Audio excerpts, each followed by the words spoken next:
ఈరోజు చాలామంది ఎంతో కలవరం మధ్యన ఉన్నారు. అదేంటంటే, దేవుడు మాకు పలానా వాగ్దానం ఇచ్చారు, ఆ వాగ్దానం మా బ్రతుకులో నెరవేర్చబడుతుందంటారా? దేవుని వాక్యం ద్వారా ప్రభు మాతో ఇలా మాట్లాడారు, ఆ మాటలు మా జీవితాలు నెరవేర్చబడతాయంటే 100% చెప్తాను, ప్రభు మాటిస్తే అన్నటికీ మాట తప్పరు.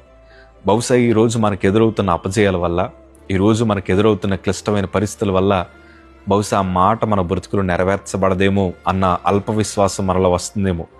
ఎన్నడూ మీరు అల్ప విశ్వాసాన్ని చూపించొద్దు. ప్రభు మాట తప్పని దేవుడైన. మనుషులైన మాట తప్పుతారేమో కానీ ఆ నజరేయుడైన యేసు ప్రభుల వారు ఎన్నటికీ మాట తప్పరు. నా అనుభవంతో ఆ మాటను మీతో పంచుకుంటున్నాను. దేవుని వాక్యంలో సంఖ్యాకాండము 23వ అధ్యాయము 19వ మాట చదవగలిగితే, దేవుడు అబద్ధమాడుటకు ఆయన మానవుడు కాడు, పశ్చాత్తాపడుటకు ఆయన నరపుత్రుడు కాడు, ఆయన చెప్పి చేయకుండా, ఆయన మాట ఇచ్చి స్థాపింపకుండా. ఈ మాట మా హృదయాన్ని ఎంతగానో ధైర్యపరిచింది. ఎందుకంటే